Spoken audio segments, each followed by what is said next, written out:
Una clara línea editorial es la base de una adecuada adquisición de contenidos. De modo de que es muy importante saber realmente de qué se trata esto de la línea editorial. Ya lo vimos, ya lo conversamos en la sesión anterior. Hay una estrecha relación entre los objetivos comerciales, el fin social y, en definitiva, la consolidación o no de una casa editorial. Cuando lo vemos a la luz de esas consideraciones y nos damos cuenta de que tenemos que poder pensar, concebir y enunciar de la forma más clara y adecuada posible nuestra línea editorial, decía antes, en la sesión pasada, caemos en cuenta de que la línea editorial tiene mucho que ver con eso de la misión del editor, porque orienta al editor acerca de lo que tiene que hacer y al mismo tiempo tiene que ver con la misión del editor, porque en definitiva es el editor quien enuncia y desarrolla mediante la gestión editorial esa línea. En ese panorama, y a tono con lo que ya veníamos diciendo, es especialmente importante saber qué publicar, qué escoger, saber qué elegir. Y esto comporta realmente grandes dificultades. No es tan sencillo ni tan evidente, pero tampoco es algo arcano, críptico, a lo que difícilmente podamos acceder. Podríamos decir en principio que quizás lo que más ayuda a saber qué escoger, y en esto somos reiterativos intencionalmente, lo que más ayuda a saber qué escoger es la línea editorial. Es esa pauta, esa orientación que tenemos a la vista de qué publicamos, por qué y para qué. Qué tipo de libros hacemos, qué tipo de libros no hacemos. Y bueno, sabemos que por más atractivo que parezca en un determinado momento un negocio por su potencial financiero, tal vez no nos convenga ponernos a hacer libros de cocina cuando nosotros somos una empresa editorial de libros de ingeniería. Por más que la cocina y la ingeniería guarden grandes relaciones y similitudes. Nos mantenemos en nuestro territorio. Nos mantenemos en el mundo en el que sabemos movernos y en el que podemos respirar bien. Si yo me voy a convertir en un anfibio editorial, yo tendría seriamente que considerar hasta dónde yo sería capaz de producir, de construir sellos editoriales diferentes con propósitos y objetivos diferenciados. Es decir, yo tendría que pensar si yo soy más bien una organización que crea, que sostiene y lleva adelante 2 o 3 sellos editoriales distintos que incluso no coinciden ni siquiera en su imagen y que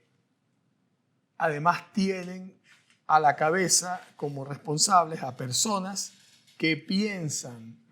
el negocio editorial desde la perspectiva de ámbitos de trabajo y de desarrollo de contenidos diferentes. Esa es una manera de yo no renunciar a la posibilidad de tener libros de todo tipo. El asunto es que eso me pone en la situación de tener que crear estructuras y líneas de trabajo, organizar equipos de trabajo diferenciados y por lo tanto voy a terminar al tener más de un sello editorial gestionando más de un negocio a la vez. Esto lo hacen los grandes conglomerados, pero los grandes conglomerados hacen esto fundamentalmente porque han adquirido en el tiempo sellos editoriales o empresas editoriales de perfiles distintos. Entonces, yo termino siendo o puedo terminar siendo un gran conglomerado, una gran marca, paraguas, bajo la cual desarrollan su actividad sellos que tienen identidad propia, que no pierden su marca, pero ya no son sellos independientes que le pertenecen a alguien que está gestionando un negocio, sino que son sellos que están organizados y agrupados en una estructura que yo controlo. Esa es una manera. La otra manera es que desde el principio yo sea capaz de pensar y organizar 3 modelos de negocio que necesito que realmente de cara al público y en los hechos actúen de formas diferenciadas. No voy a tener las mismas personas ni voy a estar resolviendo por los mismos medios los problemas de la gestión del fondo de libros de cocina y a las mismas personas gestionando los problemas de la gestión del fondo de libros universitarios. Tengo que entender que son 2 estructuras distintas y que responden a dinámicas diferentes, no solo desde el punto de vista de la comercialización, de cómo se ponen en circulación y cómo se negocian esos contenidos, sino también, y eso es muy importante, desde el punto de vista de cómo se logran, se conciben y se desarrollan esos contenidos en su origen. ¿Qué quiero decir? Negociar con una persona con quien voy a hacer libros de cocina, una autora de libros de cocina,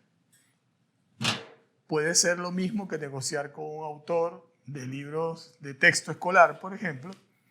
en su base, porque hay unas condiciones más o menos estándares para llegar a esos acuerdos. Pero como el negocio del libro de texto escolar tiene unas especificaciones, unas singularidades, yo tengo que resolver tanto en el contrato, al desarrollarlo, digamos, una serie de detalles, tengo que prever una serie de detalles que responden a la manera como se puede comercializar un libro de texto que plantea unas expectativas de rentabilidad dentro de unos ciertos márgenes y que ofrece ciertas posibilidades u oportunidades que probablemente no son las mismas para un libro de cocina. Y si queremos ir a una diferenciación más clara, no va a ser lo mismo que si yo publico novelas o poesía. Entonces tenemos allí una primera aproximación al marco, al contexto en el que podemos hablar de la decisión de editar. La decisión de editar, eso de tomar la decisión de editar algo, tiene sin ninguna duda, y no es difícil mostrarlo, un componente de compromiso y de sentido, de claridad, de el valor o la valoración social, política, cultural de la actividad que realizamos. Voy a poner un ejemplo para tratar de precisar esto mejor. Una de las cosas que se suele decir, creo que la historia lo prueba, es que el primer libro que salió de la prensa de tipos móviles fue la Biblia, porque la Biblia era un libro que tenía un mercado probado. Se sabía que la Biblia se iba a vender. Y se tenía la convicción de que todos y cada uno de los ejemplares de la Biblia que se imprimieran iban a tener un comprador. Esto tenía, digamos, como base un cálculo y un razonamiento elemental. Era una inversión significativa en un sistema, en una máquina, en una tecnología que iba a salir por primera vez prácticamente, iba a probarse, se iba a poner a prueba, mejor dicho. Al menos en el contexto de la Europa del siglo XV, casi, finales del siglo XV y principios del XVI. Entonces, en ese contexto, era muy importante tener la seguridad de que el dinero que se iba a invertir se podía recuperar. No había mucho margen para apostar a que podía ir bien, a que se iba a poder convencer o persuadir a la gente de que eso que se estaba ofreciendo era importante,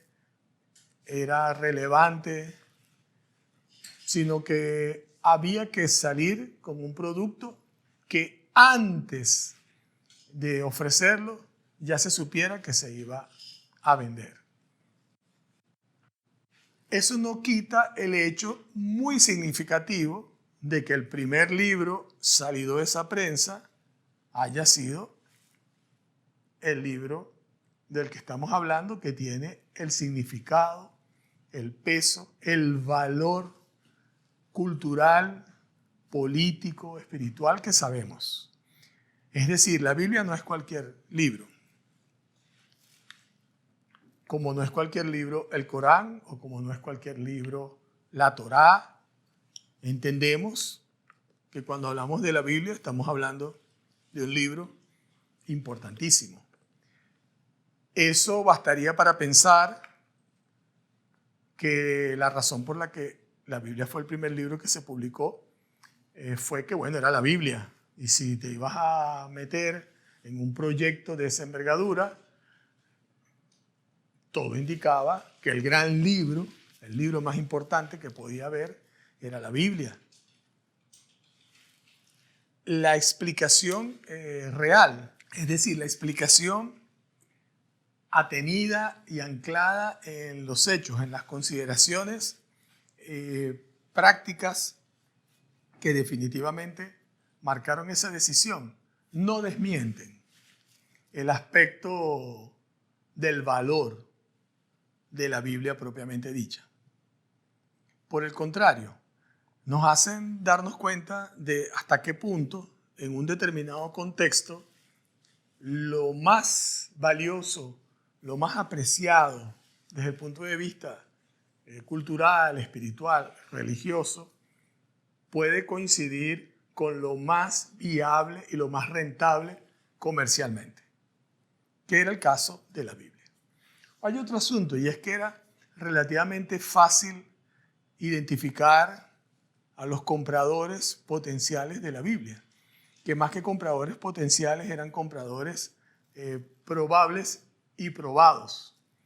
¿Por qué? Porque había una demanda real, explícita, una demanda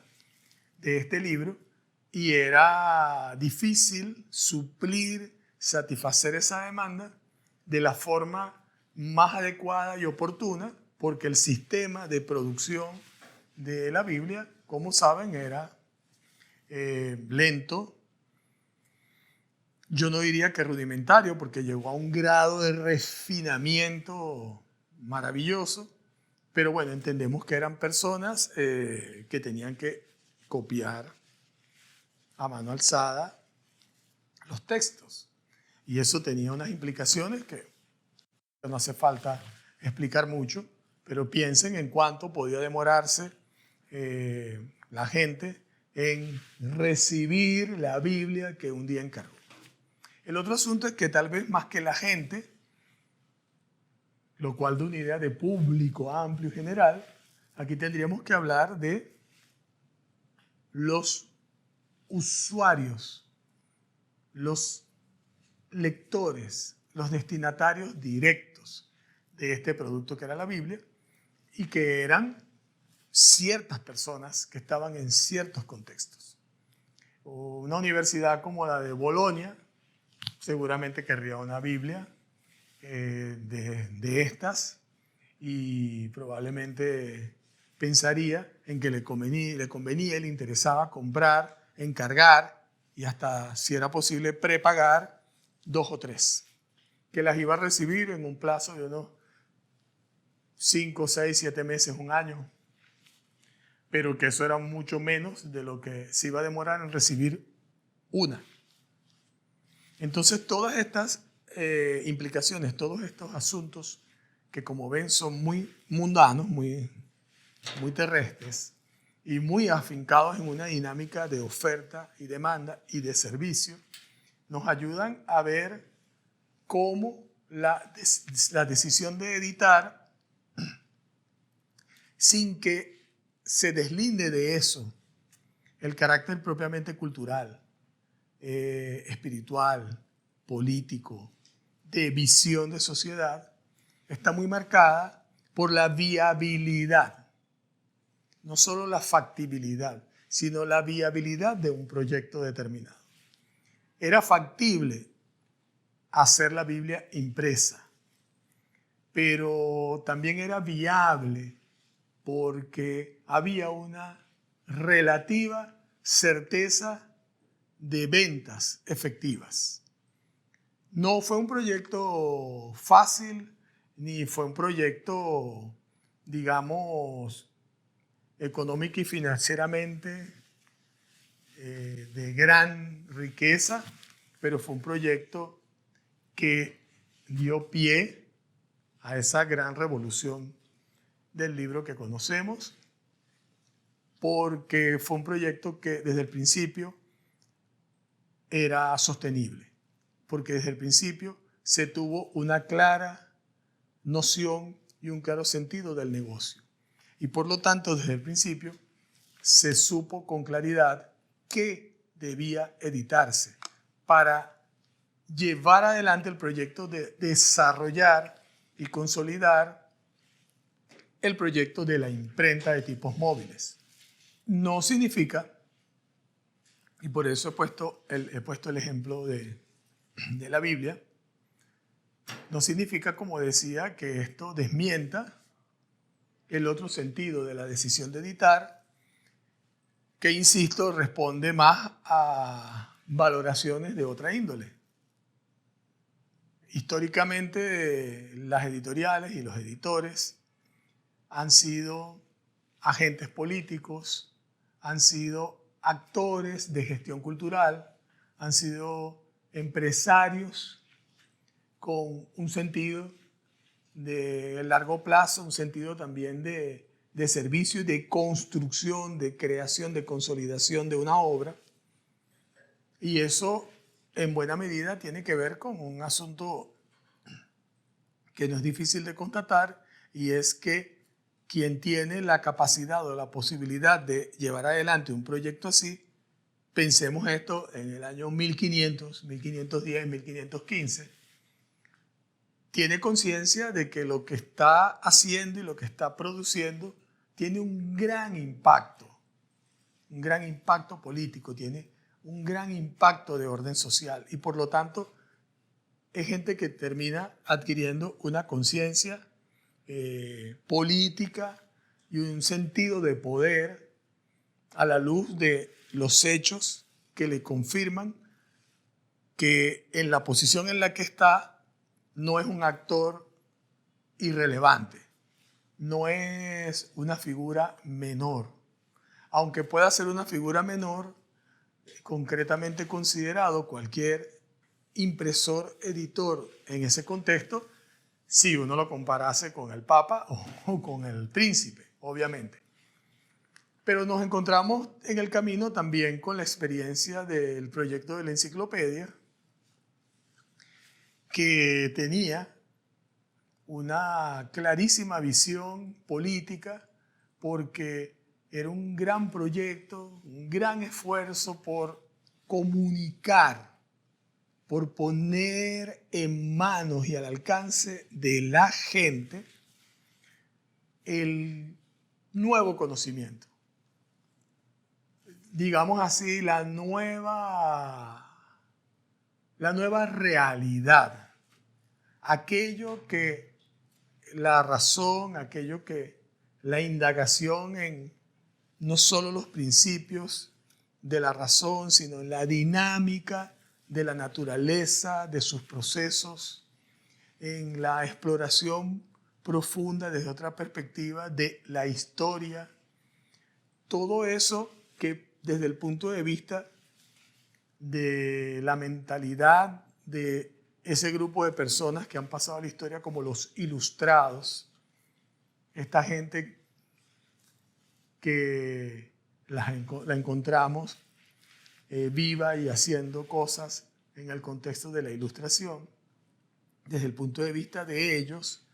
lo que había que lograr era que la gente cayera en cuenta y tuviera realmente conciencia de cuál era de verdad la realidad, de que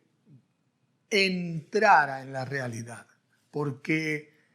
había la convicción de que en torno de nosotros, alrededor de nuestra experiencia de la vida, mediada por muchísimas instituciones y formas ideológicas, culturales, religiosas, etc., digamos, en esa dinámica nos habíamos ido alejando mucho de la realidad porque se nos había ido metiendo, por usar esa palabra, se nos había ido sumergiendo en una suerte de confusión que nos hacía creer muchas cosas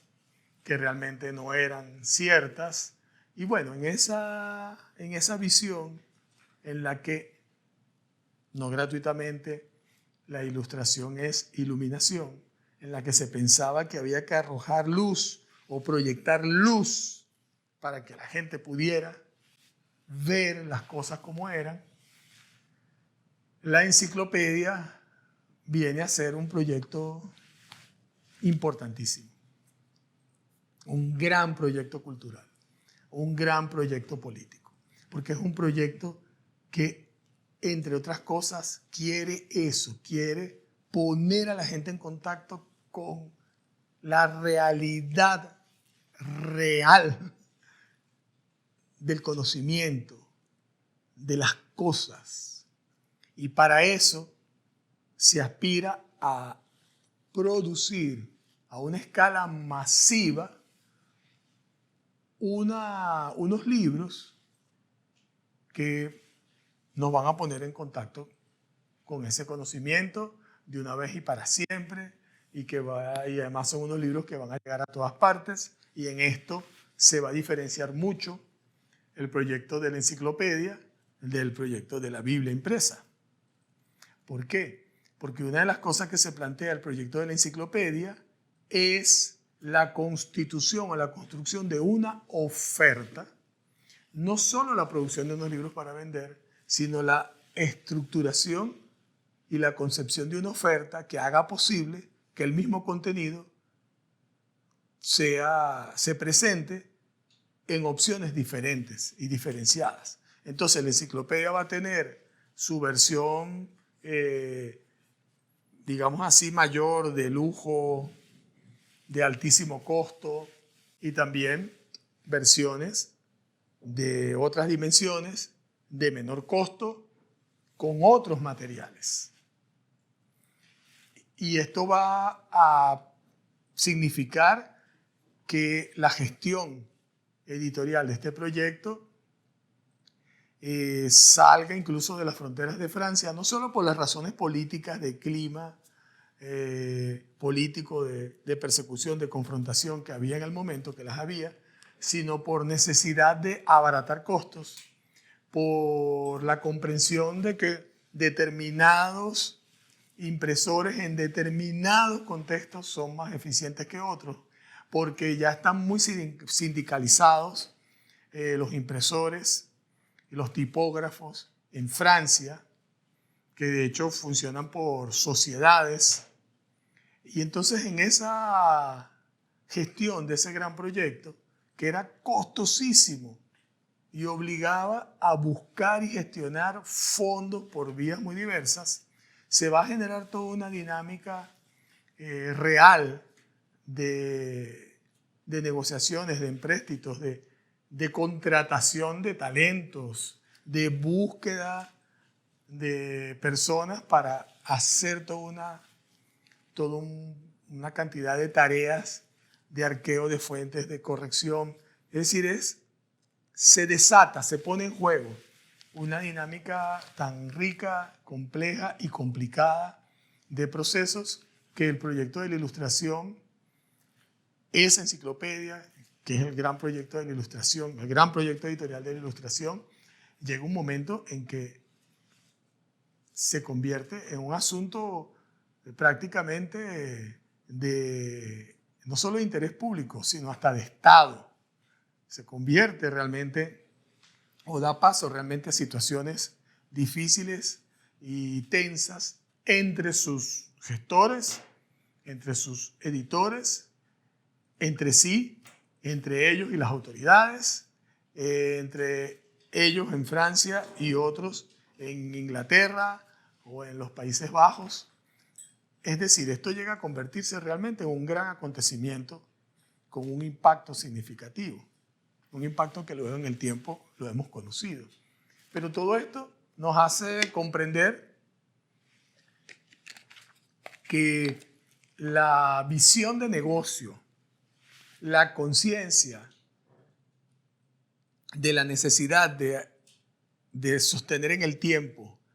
un negocio editorial, de que ese proyecto, además de factible, sea viable, de que haya una claridad de objetivos, de que la enciclopedia, por ejemplo, para seguir con allí,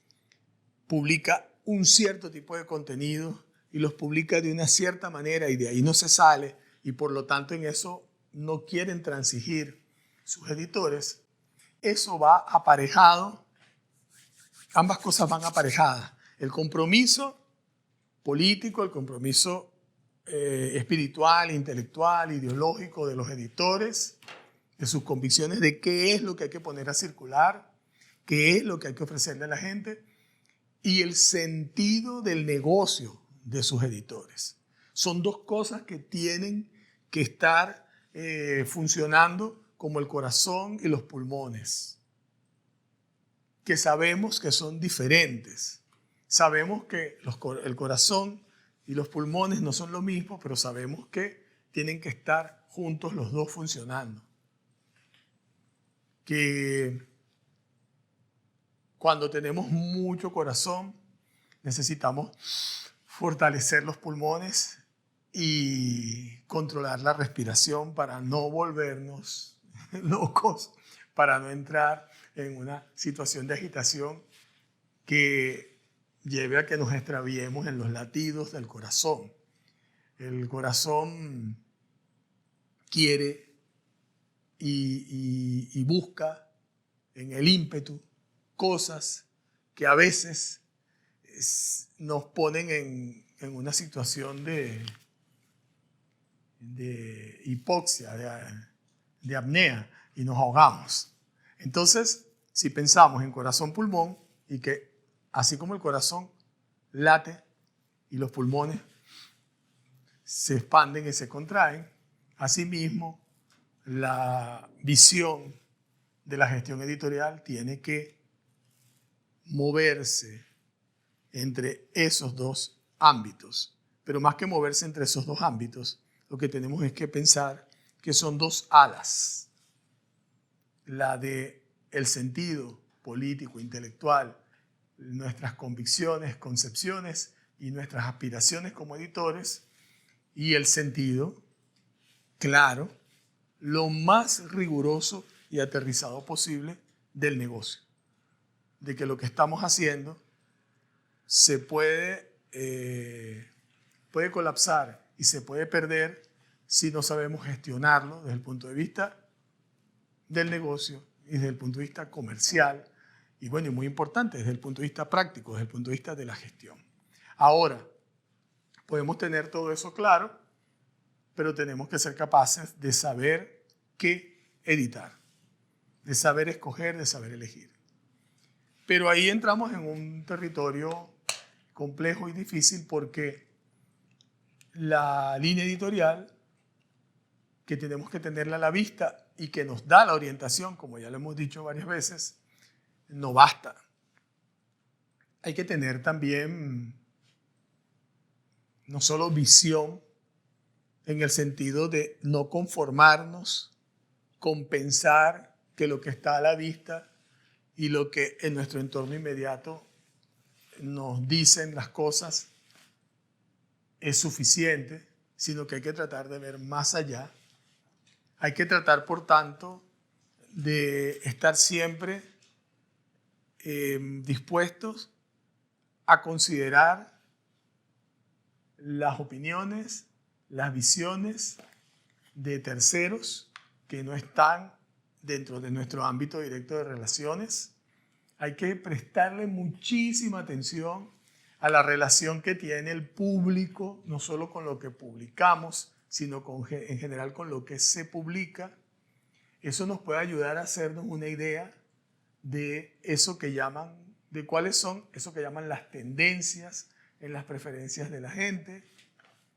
Hay que prestarle atención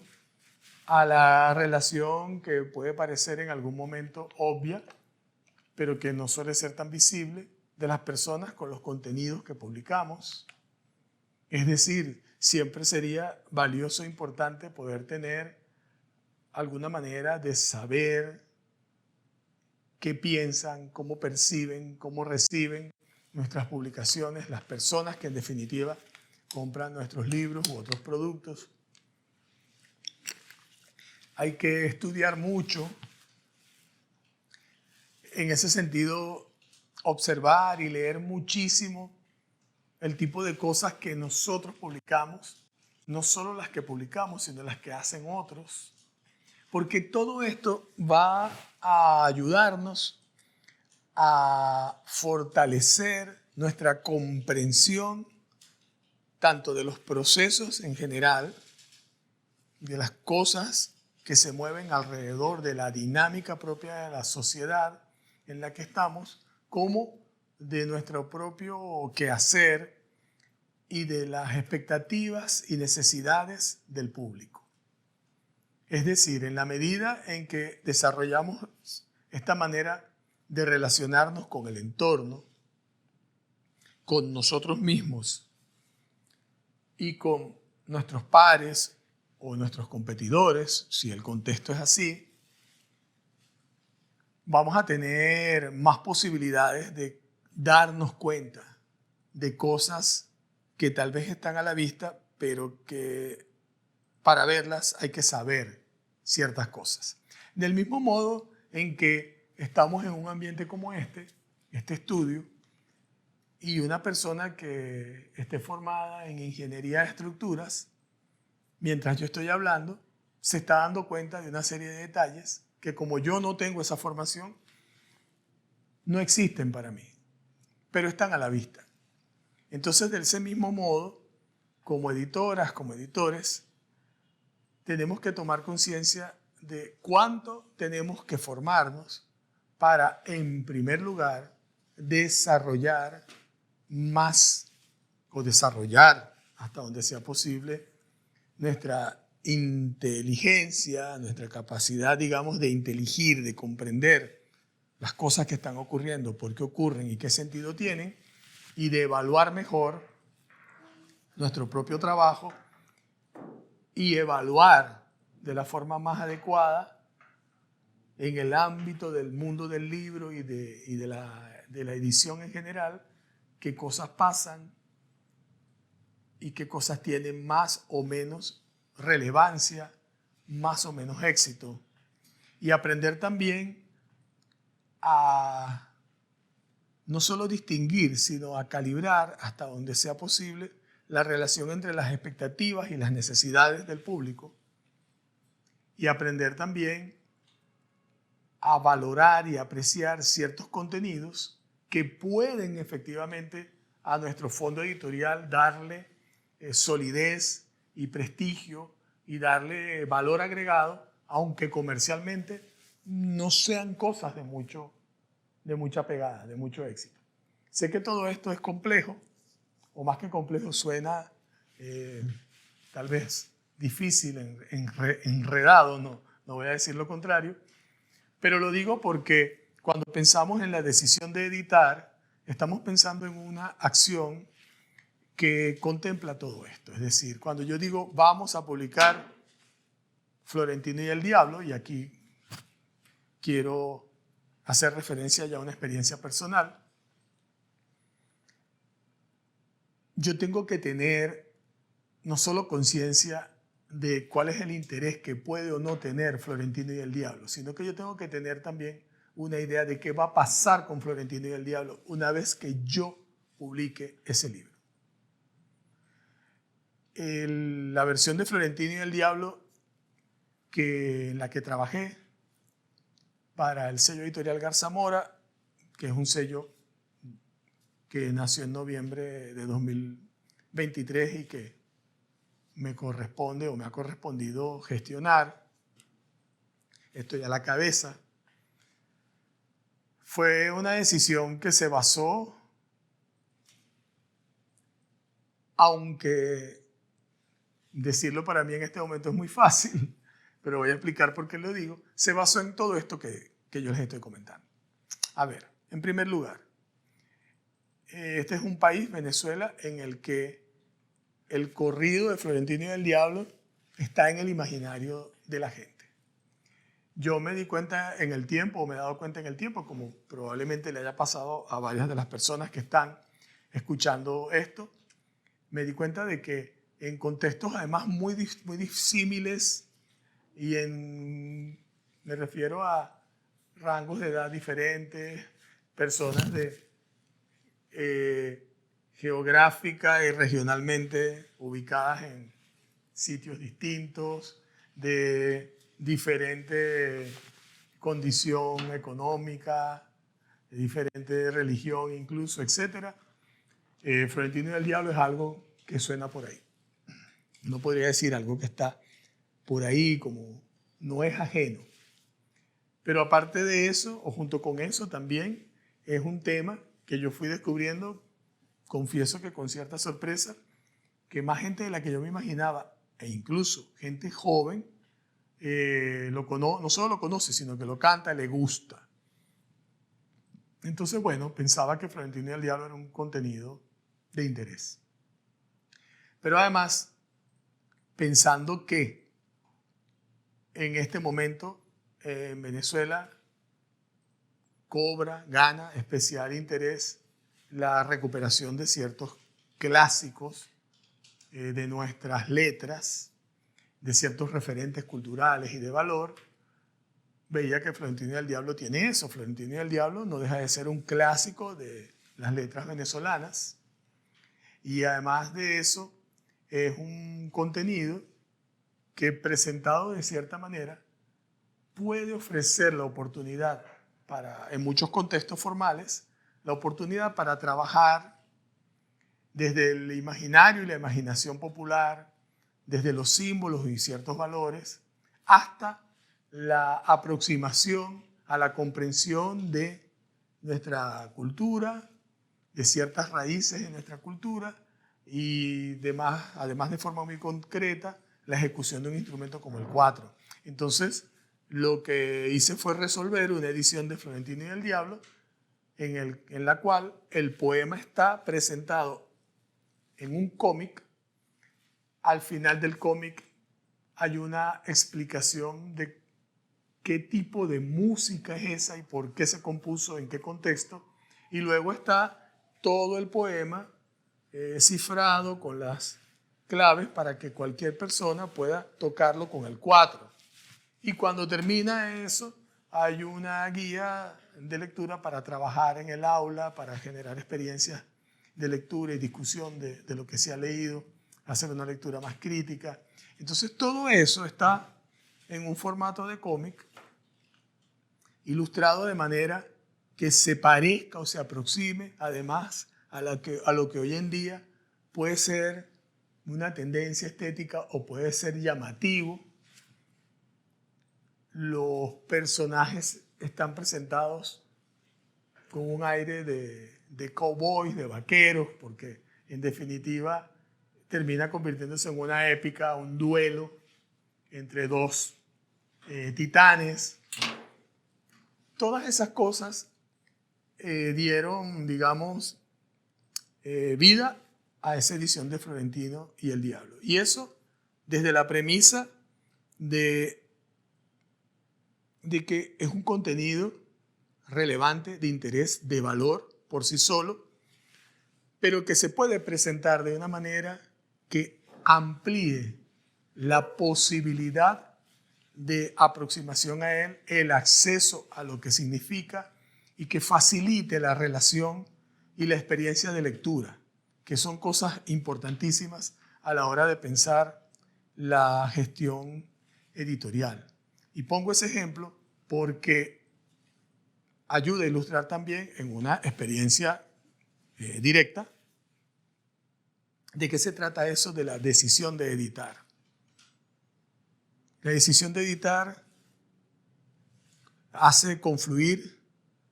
igual que cuando pensamos en la línea editorial, hace confluir la conciencia de valor, de relevancia, significado del contenido que queremos convertir en una publicación, en un libro, la hace, digamos, en la decisión de editar, coincide eso con la visión o la previsión de la viabilidad de lo que queremos publicar. Este Florentino y el Diablo tiene un poco más de probabilidades de ser exitoso comercialmente. Y en esa probabilidad de éxito comercial está, digamos, comprometida su viabilidad y por lo tanto la viabilidad y la sustentabilidad del propio proyecto del sello editorial. Y eso también lo pensamos con Doña Bárbara, porque Doña Bárbara es un clásico venezolano que no se había vuelto a publicar. En Venezuela, leer Doña Bárbara obligaba a salir a buscar un libro usado, prestado, en remate, pirateado, salvo algunos ejemplares que todavía quedan por allí en algunas librerías. Y bueno, si lo pensamos bien, no hay ninguna razón para que Doña Bárbara no esté en una edición digna, bien hecha, al alcance de la gente. Y fíjense que en el momento en que estábamos trabajando la edición de Doña Bárbara, también estaba otra editorial, La Sarrapia, trabajando una edición de Doña Bárbara junto con una de Canaima, claro, en otro estilo y otro formato, porque son libros tipo de tapadura, apaisados, de formato mucho más grande, con ilustraciones que tienen otro carácter y obviamente van dirigidos a otro público, pero no es casual y no es gratuito que simultáneamente dos sellos editoriales estuvieran pensando en el mismo contenido. Esto nos ayuda a ver en qué medida, cuando pensamos en la edición de editar, estamos hablando de un proceso que responde también y debería principalmente responder a unas consideraciones de carácter objetivo. O sea, son cosas que están allí, son asuntos que están planteados y lo que necesitamos es desarrollar nuestra capacidad para comprender eso y trabajar en proyectos que respondan a esa realidad, en proyectos que, y aquí aterrizo en ese punto que ya he nombrado, en proyectos que se aproximen lo más posible a las expectativas del público y a sus necesidades. Con esto lo que quiero es destacar que tal vez para mucha gente no sea algo conscientemente buscado, o tal vez nunca piensa en que le gustaría ver Florentino y el Diablo en un libro. Pero una vez que lo ve, es bastante probable que despierte su interés. Pero todavía hay un paso más. Despierta su interés, querrá quedarse con ese contenido, lo valorará como para llevárselo. Allí es donde entra la apuesta del editor a tratar de que su contenido sea el más llamativo. Y si el editor necesita que su proyecto no dependa de la compra directa de ejemplar por ejemplar, tiene que darle unas características a su edición que hagan posible que los negocios con esa edición sean un poco más amplios que el de una venta directa a una persona. Entonces, con el empaque, y por eso en algún momento hablé y dije, vamos a hablar sin complejo de empaque. En el empaque que contiene ese contenido, en la manera como yo lo presento, también está implícita y explícitamente planteada una apuesta a llamar la atención de otros posibles compradores, de ventas por vía institucional, de volumen. Se pueden negociar otras cosas de otra manera si tu contenido tiene un perfil que se aproxima más a la expectativa que puede haber de que algo venezolano, algo que ayude a conectar o a recuperar cierto sentido de la venezolanidad, ciertos valores,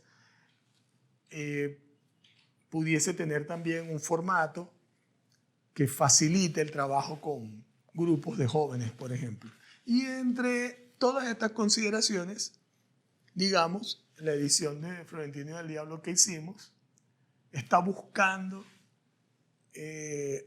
aprovechar y explotar la experiencia acumulada en el trabajo de gestión editorial, que nos va ayudando a comprender estas cosas. Y así podríamos poner muchos otros ejemplos, como han sido los desarrollos bajo la forma de novela gráfica de muchos clásicos, que también muestra un sentido y una intuición, pero es una intuición formada, cultivada, de que unos determinados contenidos, aunque para mucha gente realmente no sean cosas buscadas, una vez que aparecen bajo cierto carácter, bajo cierto formato, pueden volverse atractivos. Y como son contenidos que tienen un valor cultural y una consideración probada, es decir, la persona entiende que tiene al frente Moby Dick o que tiene al frente Frankenstein, digamos que ahí hay una conjunción de consideraciones que hacen o posibilitan más o ayudan a que la persona se decida a tomar eso. Entonces yo, sin querer llevar este asunto de la decisión de editar a un plano excesivamente o no de forma inadecuada, pero sí tal vez muy elaborado conceptual o teóricamente, quería aterrizarlo en la perspectiva práctica de cómo piensa y cómo se aproxima un editor a este momento tan determinante que es el de la decisión de editar. Muchas gracias.